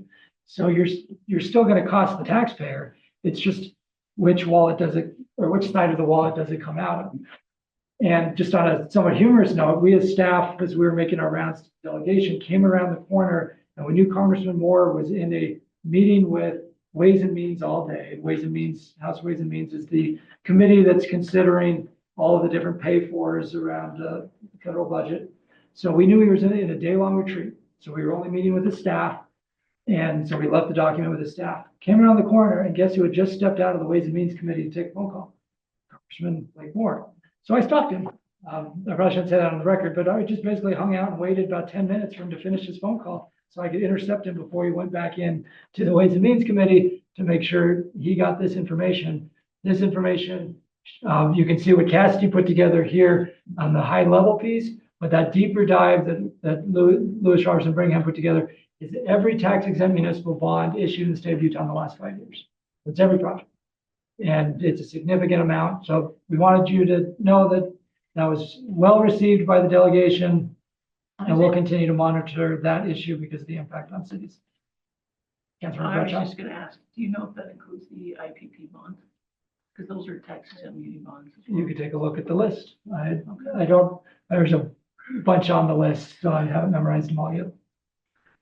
The other thing we did while we were in DC is we met with the new head of the White House Governmental Affairs, who's a former mayor, and was very responsive to, as I put it, the meat and potato issues of local governments. And she's already emailed me 4 times since that conference ended.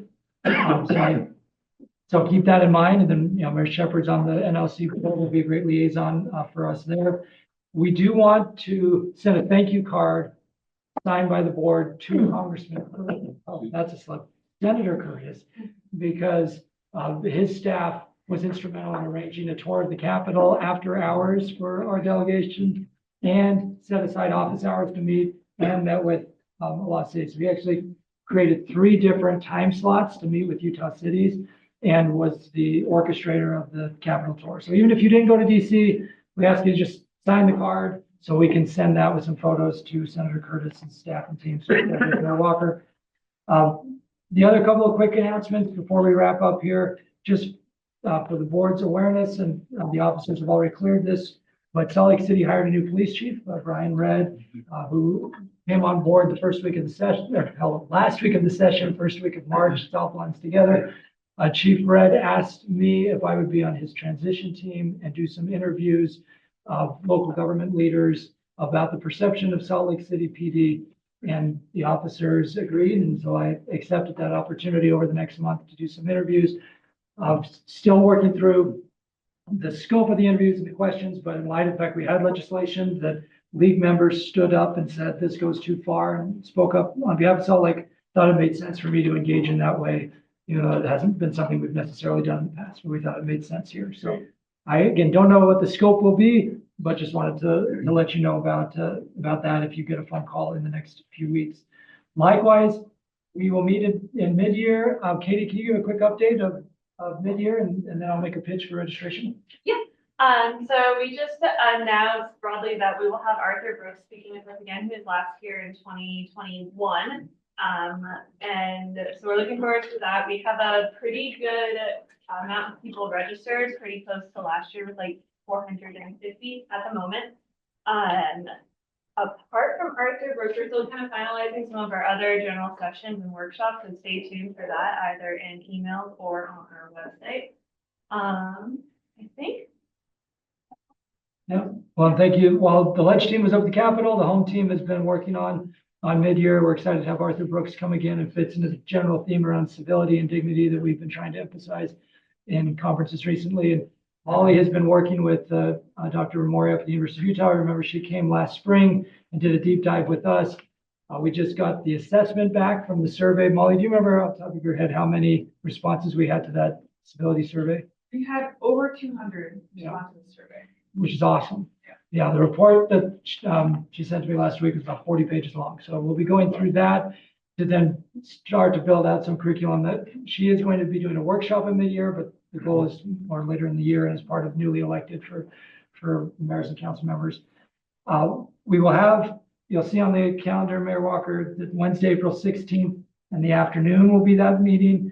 It will be the board meeting. We'll have that strategic session prior to the board dinner. So we recognize it's more time away from family and your day jobs and the like, but that's always served us well to just do it then. So please plan accordingly to be in St. George by 2 o'clock on Wednesday, April 16th, and then we'll do a board dinner that night. And then the Monday, May 19th board meeting, we know several of you will be in Las Vegas for ICSC. So we're keeping the early morning time. That would be 8:30 Vegas time. We do have to approve the tentative budget that day. So we'll try to keep the meeting as short as possible. So those of you who are in Vegas can just call in and we can accomplish what we need to accomplish there. And then we have tried the last few years to do a board meeting in a presidential city each year. And the date that worked for Draper City was June 23rd. And then Merit suggested that we do lunch rather than a morning meeting. So we do need a motion to move the June 23rd meeting from the morning to the lunch hour, but it would be hosted in Draper City instead of here at the league, still in a hybrid fashion. All in favor? Aye. Any opposed? Wait, what are you serving? Yeah, and it's Presidential Just city. like that. residential city. What are you serving though? I wish I'd known. Better be presidential, I'm telling you that. Yeah. We'll just have to see. Great. An LBC caterer. Do we need to write it off afterwards? We'll serve something from Corner Canyon. All kinds of something. Great. Well, and I'll just finish where I started. Thank you to everybody for your advocacy and involvement during the session. It was a historic session in terms of league engagement and participation. So thank you very much. And officers, thank you all for your time and efforts during the session. And thank you for the great discussion today. And Mayor Walker, I'll turn it to you for your favorite motion. All right, all those in favor of adjournment, say aye. Oh, wait, we need a motion for that. Motion. Motion. Second? Now, all in favor? Aye. We can go. We're adjourned.